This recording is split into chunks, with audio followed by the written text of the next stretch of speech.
Hi everyone, it's Cindy with Create with Cindy's Creations. Happy Wednesday to everyone, or whichever day you're watching this.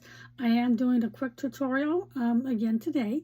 I'm going to add it to my YouTube channel also. So leave me a comment on what you think when you see what I'm doing here today.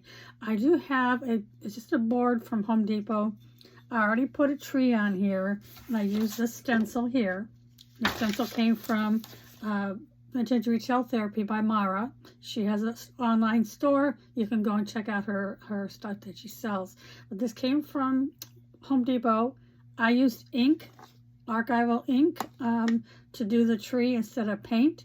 I am going to do two more on top of here and two different colors of green so that we can do like a 3D kind of effect on it. So I wanted to show you the board here. It's just a tree, and I did use this stencil. Now I am going to use this one here, which is already on there.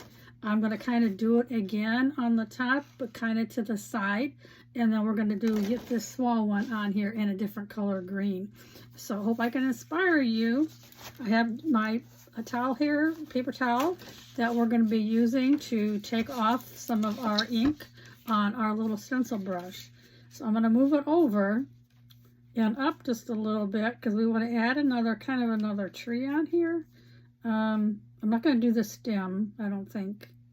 I'm trying to figure out how I'm going to do this.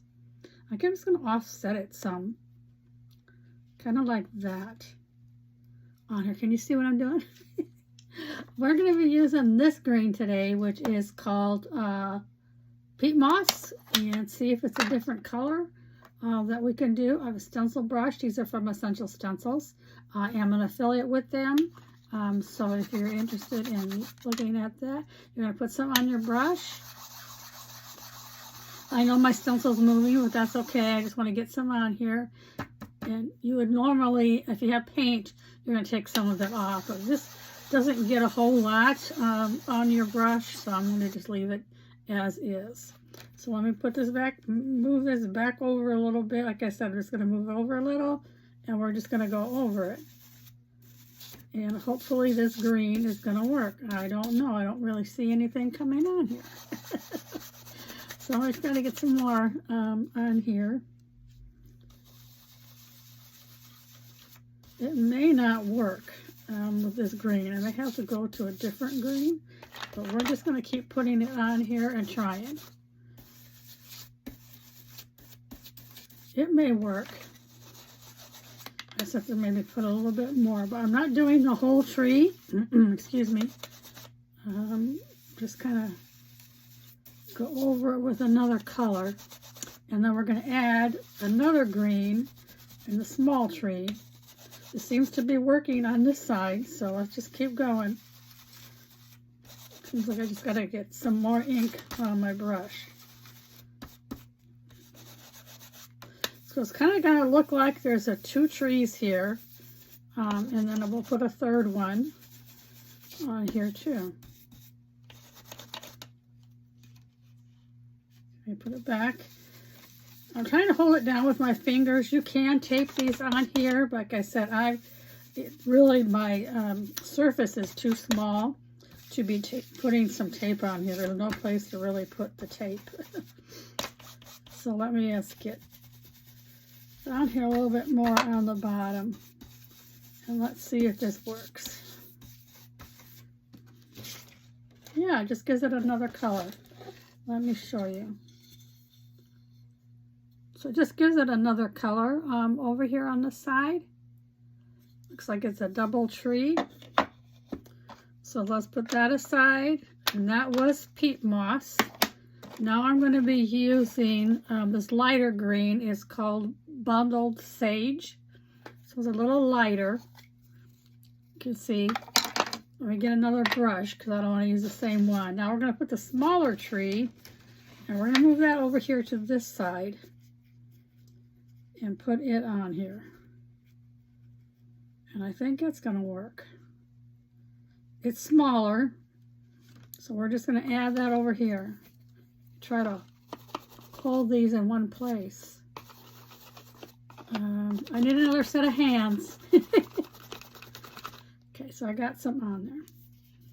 Let's move this green over here. Like I said, it may be too light of a green, but we're going to see if it's going to work. I may have to get a different green out. But I wanted it to be different colors. To make the tree 3 different colors.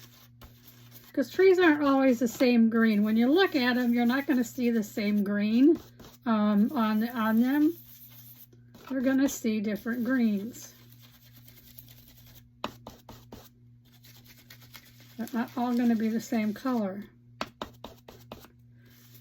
I hope this piques your interest in doing stencils with ink instead of paint. Like I said, you could use any color. You can use different colors. In the fall, you may want to do a fall tree and make it in browns, just to give you an idea of what you can do.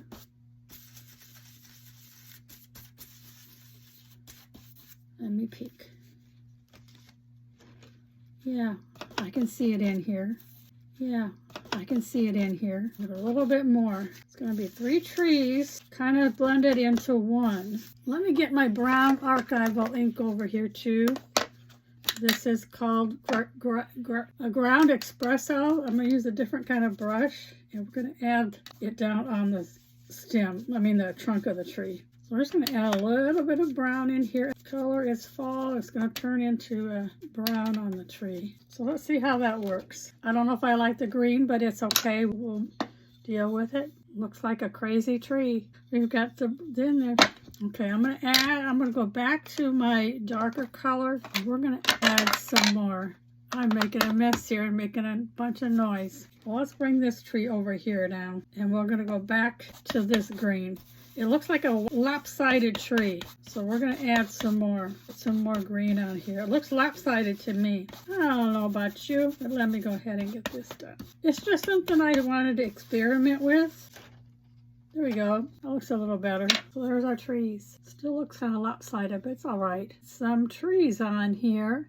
I hope this intrigues you to do something different. Instead of using paint, use some ink and experiment with ink instead of the paint. Have a blessed evening. Thank you so much for watching on YouTube. Don't forget to hit that subscribe button down there on the bottom.